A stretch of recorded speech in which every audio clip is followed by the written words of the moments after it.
Okay, so today we're going to talk about measuring energy input and output. So in other words, we're going to look at certain types of electrical loads and talk about how much energy is going into it versus how much energy is coming out of it. Anyway, let's get going. It's going to be a pretty contact-packed lesson today. It'll certainly be very applicable to real life, however. We'll look at what is electrical power, not electricity. What is power? There is a difference there, and how do we determine it? How can we find or interpret the power ratings of household appliances? If you look at different household appliances, they actually have power ratings on them somewhere. Sometimes it's on the plug, sometimes it's on the back of them. We'll talk about how do we interpret those. We'll talk about how electricity bills are determined. I know that's real exciting for a grown-up kind of thing to learn here, but whatever. We're going to talk about the law of conservation of energy. That's something I think we've mentioned before. And then we'll talk about energy efficiency of appliances. So in other words, how we can determine how efficient different appliances are around our house. Now, just a heads up, you are going to need a calculator today. I know even if you're just watching this, I will be running through these calculations myself. But it would be nice if you just had one as well, just so you could double check them and make sure you're understanding how to plug them in your calculator, because I don't want you to fall behind on that one. Anyway, let's move on. So power. In terms of electricity, power is the rate at which a device converts electricity. So in other words, how much electricity it uses per unit of time. So power, generally speaking, is measured in something called watts, which is represented with a capital W. So that's the unit on it, right? So maybe like 60 watts might be what your light bulb uses, right? For an electrical device, the power is the current in amps multiplied by the voltage in volts, right? So if you wanted to find power, one way of doing it is to say your power is your current times your voltage, right? So that's going to equal watts, right? So watts are equal to amps times by volts, okay? Power is current times voltage. Just make sure you write that down. You will need to use that at some point, right? I don't give you a formula sheet or anything like that. It's just, there's not very many formulas. There's only like 3 in total, right? Now, another way of thinking of power is that it's energy used per second. That's probably an easier way of using it, or understanding it rather, but this is a very common way of calculating at least. Remember that energy is measured in a unit called joules, right? So if we're talking of power as being the energy used per second, we can just say it's joules per second. So power is energy divided by time, because it's energy per second, right? So basically, to find your power, you can just take your amount of energy you use and divide by the time, right? Now, another way of thinking of this, because oftentimes you'll know the power, but you just don't know how much energy you're using, you could rearrange this formula. Remember, to rearrange a formula, you want to isolate the thing that you want. So let's say we wanted to get energy all by itself. Well, let's just get energy by itself by timesing by time on both sides, right? Because timesing, or multiplying, I should say, is the opposite of dividing. So multiply by time on both sides, and you're going to see that E is equal to power times time, right? That's all there is to it. So joules is watts times seconds. It's another way of doing this. Anyway, I'll move on. So power examples with appliances. Most household appliances have a power rating of 1,500 watts or less. 1,500 watts is for some of the more heavy duty things in your house. But again, there are some appliances that actually use more than that, right? And you might be surprised by some of them. I know toaster ovens, of all things. Toasters use a lot of power. You would never think, but they do. So this means when they have 1,500 watts, that means they use 1,500 joules of energy per second or less, if it was something less, right? So again, power is energy divided by time, or in other words, energy is power times time. So this little chart right here actually shows just a bunch of different ways of interpreting this. I'll kind of break it down.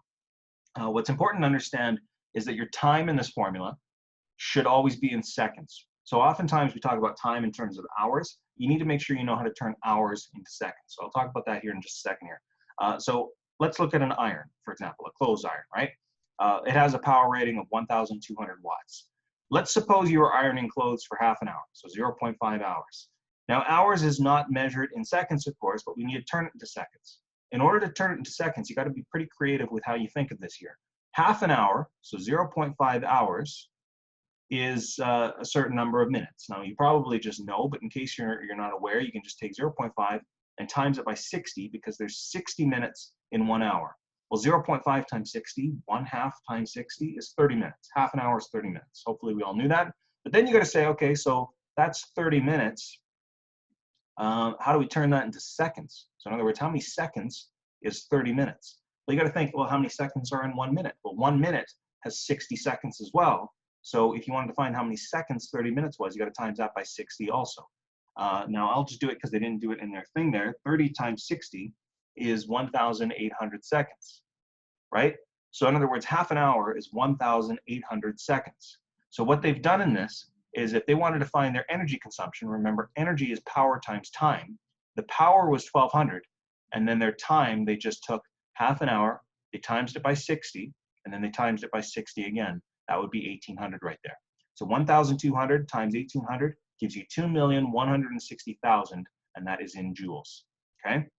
So in other words, if you're using your iron for half an hour, that's how many joules of electricity you're using. That sounds like a lot, and really it is a lot. Joules though are a pretty small unit, but still pretty impressive. Now the same goes if you used it for 1 hour. Instead of 0.5 times 60 times 60, you're doing 1 hour times 60 times 60. So there you go, give you twice as much energy used. Then they move on to this kettle here. This kind of kettle uses 1,500, so it's kind of the max of what you usually see in your house. Let's say they used it for 7 minutes, right? So notice again, they took their power, and then they had to find their time in seconds. This one was a little easier, 7 minutes times by 60 seconds. That would tell you how many seconds are in 7 minutes. So that would be 7 times 60 is 420 seconds. So there you go. 1,500 times 420 gives you this. Then they have this other kettle, not quite as energy efficient here, 2,000 watts. It uses a lot more electricity, a lot more power, I should say, than the other one. It's the same idea. So hopefully you're understanding these two formulas are kind of interchangeable. Depending on what the question is looking for, you can use either one. All right, so here's an example. A kitchen blender indicates on the label that it uses 120 volts and 11.5 amps of electricity. So right here on the label, this would be like on the bottom of the blender, it says right there, 120 volts, or 11.5 amps. What is the power rating of this blender? Well, remember the very first formula we looked at for power is your current times your voltage. So power is I times V. Remember, I is current. Originally, they thought like current was intensity. That's why they called it I, and they just never changed it back. So if we want to find the power of this, we got to say power is your current, which is 11.5, times by your voltage, which is 120. So 11.5 times by 120, and hopefully you know that when you just butt like numbers up against each other like this, it means you're multiplying them, especially when they're in brackets. So either way though, 11.5 times by 120, that is going to give us power equals 1,380, and then don't ever forget your units. What is power measured in? Well, it's measured in watts. So 1,380 watts. That would be the power rating of that blender. So that kind of falls in line with what we had said before. Most household appliances are less than 1,500 watts, right? So this blender was no exception. Your LCD TV has a power rating on its label of 145 watts. That actually surprised me, but apparently it is true. TVs actually don't have a very high power rating. I would have thought they would have been, you know, using a lot more power than that, but they don't, right? So 145 watts is what your TV is using. It's plugged into a standard 120 volt outlet. How much current is flowing through the TV? So let's identify what we got. We have our power, we have our voltage, and we're looking for current. Remember, current, at least in a formula, is I. Yes, it's measured in amps, but the formula unit is an I, right? So this tells us right here, P, V, and I. That means we're going to use the formula P equals I times V. Let's throw in the numbers we have and then see what we're looking for. P is 145, so 145 watts goes there. I is what we're looking for, so I just stays there, times by voltage, which is 120. We got to think about how we need to get this current all by itself. Well, 145 equals something times 120. Well, we want to get that something all by itself, so we just got to do the opposite of whatever's going on all over here, right? So if we're multiplying by 120 over here, we just need to divide by 120 now on both sides, because whatever you do to one side of an equation, you got to do to the other. So since we're multiplying by 120, let's just divide by 120 on both sides. That crosses those out. We're left with 145 divided by 120. Let's throw that in a calculator. That's going to give us, let's just round to the nearest hundredth, I suppose, 1.21. I guess we'd have to round. Hold on, I'm just going to erase this equal sign and give myself some more space. That is our I. The reason I gave myself more space here is we've got to ask ourselves, what's the unit on current? Well, current is measured in amps, so I'll just call that 1.21 amps is our current. Hopefully that makes some sense. So every now and then we'll give you a curveball question like this where you kind of have to rearrange it. But as long as you know how to rearrange an equation, as you would have learned certainly in your math courses since about grade 7 or so, hopefully you'll be just fine. But if you're stuck, please let me know. Okay, I can kind of work around this for you. All right, here's another one. Your phone charger has a power rating of 8 watts. Doesn't really use that much power. You leave your phone charging overnight while you sleep. You unplug it when you wake up in the morning exactly 7 hours later. How much energy did your phone charger use? Okay, let's identify what we are given here. We're given our power. We're given an amount of time, 7 hours. So that's our time. And we're looking for how much energy did you use. Okay, so we're looking for energy. Well, remember that power is just your energy used per second. So power is energy over time. We're looking for energy though, so maybe we want to rearrange this before we even throw any numbers in. Energy is equal to power times time, okay? Now, here's where things get a little trickier though. Energy is what we're looking for, so we'll leave that alone. Power we know is only 8 watts, but the time needs to be measured in seconds, not measured in hours. So maybe before I even throw this in here, maybe it's just easier just to get this into seconds first. 7 hours, well, each hour has 60 minutes, so we got to go times by 60.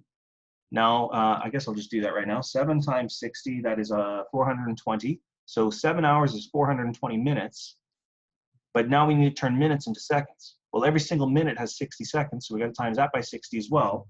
420 times 60 gives me, just gonna erase this so it's out of the way, 25,200 seconds. So now we have our power and we have our time in seconds. So just times this by 25,200.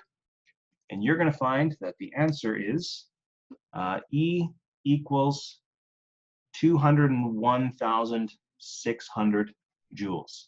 So if you're charging your phone overnight, and if your phone charger is using 8 watts of power, and you slept for 7 hours and you unplugged it exactly 7 hours later, that's how many joules of electricity that your phone consumed by being plugged in all night. Kind of crazy when you see it as an actual number. All right, so this brings us into the conversation of electricity bills. So electrical companies, in case you weren't aware, charge for electricity use based on how much energy you're using. So it's based on how many joules you're using. But they don't charge you on joules though. It is really weird how electrical companies do this, because since your appliances will use a very high number of joules, as we've seen, like even just your phone, which doesn't use that much power, it's still using over 200,000 joules of energy. Your electrical companies actually use a unique energy unit that they call kilowatt hours. This used to just confuse the heck out of me, but when you really break it down, it's not too bad. The formula for energy in terms of power, remember, is just E equals power times time. All right, so energy is your power times by your time. Notice that a kilowatt, a kW, a kilowatt, just like a kilometer, a kilowatt is 1,000 watts, just like a kilometer is 1,000 meters. Right? So a kilowatt is 1,000 watts. So there's your power. And hours are just 3,600 seconds, right? It's 1 times 60 times 60, 3,600 seconds. So this is still just power times time, right? So a kilowatt hour is kilowatts, power, times hours, which is time. And it's still a unit of energy, just like joules. It's just in a really weird way of putting it, right? Joules, remember, are watts times seconds. This is just kilowatts times hours. So it's not joules, it's just something really weird. Now, electricity prices frequently change.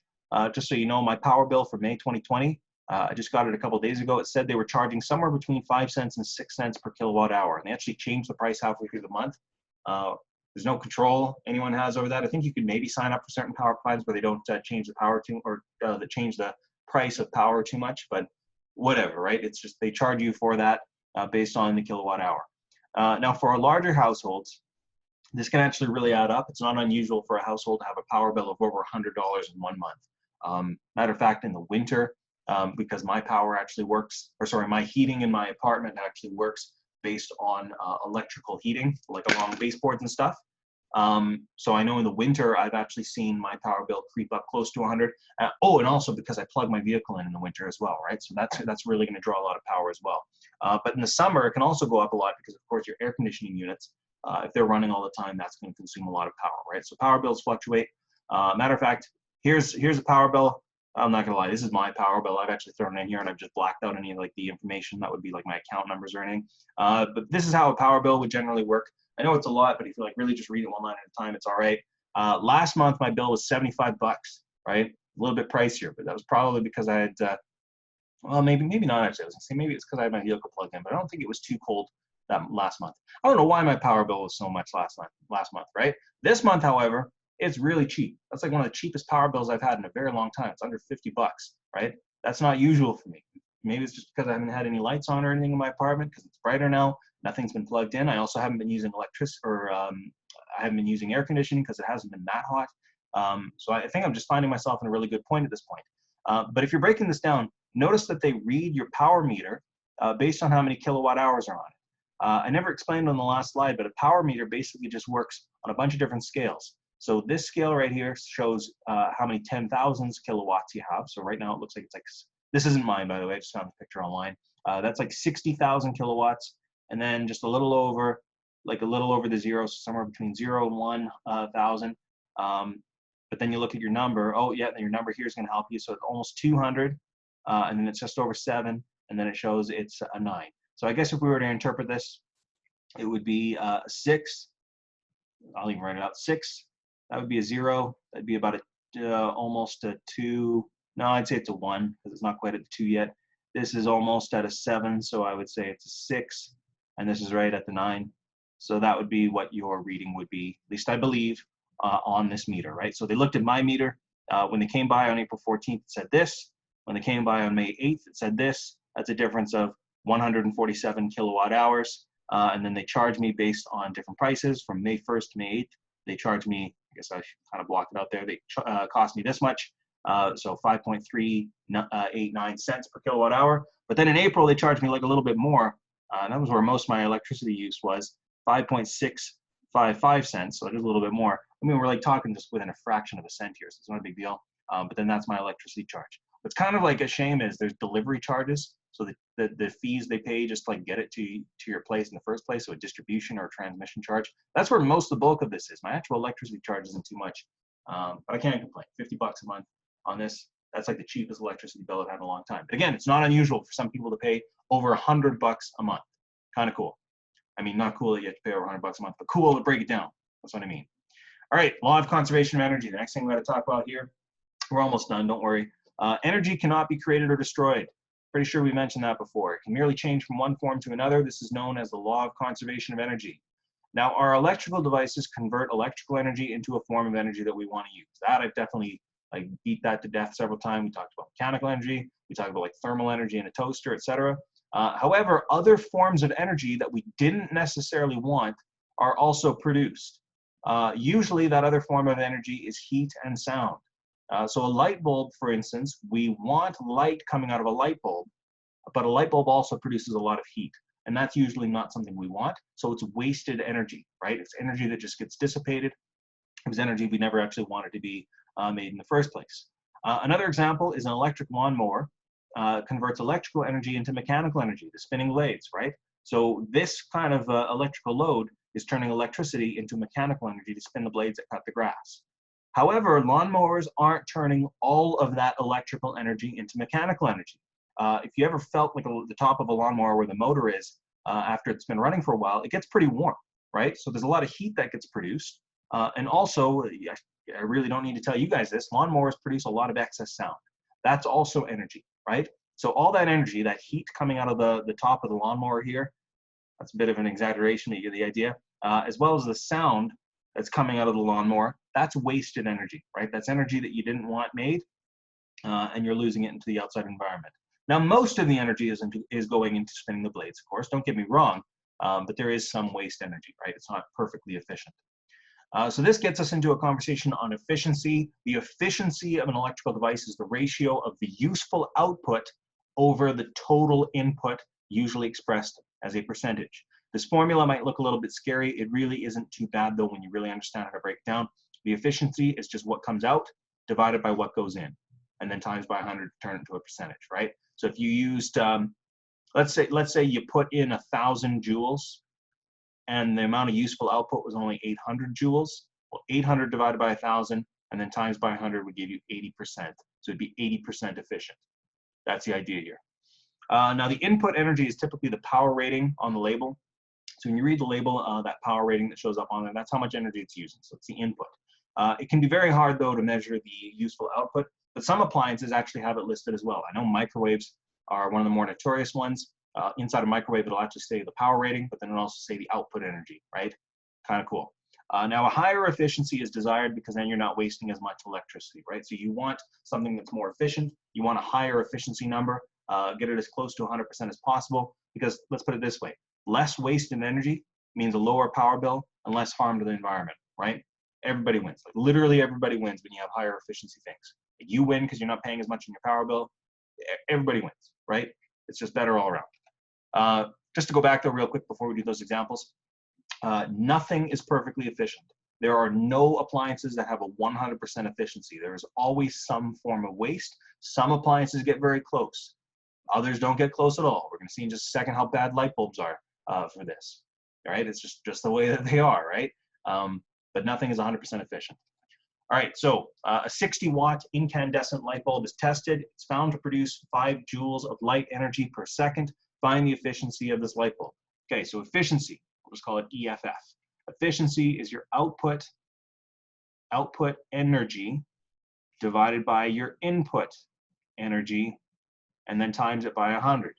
Now, notice I gave you a power of this light bulb. That's related to the input energy. Remember, power is just the number of joules you use per second. So really, we can say in 1 second,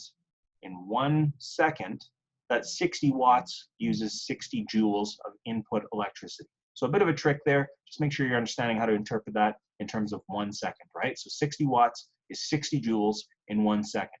Now, the output energy that we have is only 5 joules, right? That's only all the energy of light that actually gets produced by this light bulb. So our efficiency in this case is going to be 5 joules divided by 60 joules, and then times by 100. So throw that in your calculator, 5 divided by 60, and then times that answer by 100. And you're going to find that the efficiency here is only about 8.33%, right? These incandescent light bulbs, they're not very efficient. 8.33% efficient. Only 8.33% of the electricity that's going into the bulb is actually being used for what you want it to, unless you're using this to heat something, because most of that other energy is, of course, being released as heat. So if you want the heat, then maybe that's going to be a little more efficient then. Who knows? All right, fluorescent light bulbs, these like twirly ones. They use less power than incandescent. One brand advertises itself as being equivalent to 60 watts, despite only using 13 watts of power. I think it's really silly how they do this. Like, it kind of just shows how people really don't understand how these numbers work. Like, I kind of laugh every time I see these boxes. 13 watts equals 60 watts. It's like, no, it doesn't. 13 does not equal 60, pal. That's not how this works. But what they mean by this is 13 watts with this bulb is the same as 60 watts with one of those old-fashioned bulbs. Okay, right? So 60 watts is not what this is actually using. It's only using 13 watts, right? But it's giving the same amount of light as a 60-watt bulb, right? So what they mean by this is these bulbs produce the same amount of light energy as a standard 60-watt bulb. If that amount of light energy is the same as before, so in other words, 5 joules per second, find the efficiency. So this is basically the same kind of question, except instead of using 60 watts, we're using 13 watts, and 13 watts means 13 joules per 1 second, right? So we'll use 13 joules as our input energy. That's what you're actually putting into this bulb, and you're getting 5 joules out. So let's see our efficiency now. Efficiency is your output, which is 5 joules, divided by your input, which is 13 joules. And then, I always forget, get carried away and draw my equal sign. Got to times by 100 to turn it into a percentage. So 5 divided by 13 times by 100. And we'll just round to the nearest tenth on this one. That's 38.5%. So way more, right? Way more efficient than the other one. 38.5. Still, most of the energy is being released as heat, but it's not nearly as bad, right? It's producing the same amount of light energy, so it's going to be just as bright as the other bulb, but more of the energy that's coming, or more of the electricity that's going through this is actually being used effectively, right? There's going to be less electricity that's being used to create heat. That's another way of putting it. All right, I think this is the last thing we're doing here now. Suppose you pay 6 cents per kilowatt hour of energy used. If both of the previous light bulbs, 60 watts and 13 watts, are used for 8 hours per day for a year, how much money will it cost to power these bulbs? So remember, a kilowatt is 1,000 watts. This one is probably a little bit too advanced, but this is just more of one just to kind of illustrate my point here. I'll break this one down for you. I don't think I will ever ask you a question of this difficulty here. So we know the price per kilowatt of energy used. We want to find how much it's going to cost to power each of these bulbs. In other words, I think we should find how many kilowatt hours we're going to be using for each of these bulbs. So first of all, 60 watts we'll focus on that bulb first. 60-watt bulb. If we're using 60 watts for 8 hours per day for a year, we should find how much energy that is. But we want to use this in kilowatt hours. So the nice thing here is we won't have to turn this into seconds, because right, hours is what we have in kilowatt hours. That's what we want. But let's figure out how many hours would happen in a year if we're using it 8 hours per day. Well, a year has 365 days. So let's go 8 times 365. We should really write that first. 8 hours times 365 days gives us 2,920 hours. So both of these bulbs are going to be running for 2,920 hours. The unit we want here is kilowatt hours. So we have our hours now. Let's find our kilowatts. 60 watts in kilowatts is 60 divided by 1,000, because there's 1,000 kilowatts or 1,000 watts in a kilowatt. So let's just divide by 1,000 to turn this in here. 60 divided by 1,000 gives us 0.06 kilowatts. Now let's times this by our hours, 2,920. 2,920 means we're going to be using 175.2 kilowatt hours. Now the price is 6 cents per kilowatt hour, so let's now times this by 6 cents. Let's see here, and that's going to give us, actually really not all that much money, $10.51. So that first light bulb, the 60-watt bulb, the cost of running that every day, 8 hours a day for an entire year, $10.51. So not a lot of money, but if you have a bunch of these light bulbs in your house, it can add up, because that's only one, right? Now let's look at the 13-watt bulb. We've already done most of our background work here. We already know how many hours there are, so I'll just turn 13 watts into kilowatts by dividing it by 1,000. That's going to give me 0.013 kilowatts. So that's what 13 watts is in kilowatts, 0.013 kilowatts. And let's times this by that 2,920 hours. So 0.013 times 2,920 gives us 37.96, and that was kilowatts times hours. So it's, so it's kilowatt hours. And then let's times this by 6 cents. And you're going to find that this is going to cost, whoa, way less. Yeah, way less money. That's actually pretty nice. $2.28, and that's rounded up too. So $2.28. Way cheaper to run that bulb. You're saving $8 for that one bulb in a full year, right? So when people complain, they're like, oh, these, fluorescent bulbs, they cost so much more money, which they do, but your cost savings actually pays for it in the long run. Wow, that's actually pretty impressive. All right, anyway, that's about it. So again, I won't ask a question like this for you guys. Don't worry, it's just for your own information here. So if you didn't understand this one, don't panic. Seriously, it's not the end of the world. But practice these questions for sure. I do want you to take a look at. Sorry for a very long lesson today, but it was a really important one. Page 338, questions 1 to 9. Make sure you're getting those ones done, because that is absolutely essential practice. You will be having a hard time if you don't do those ones. I'll put it that way. Anyway, as always, if you need help, just let me know.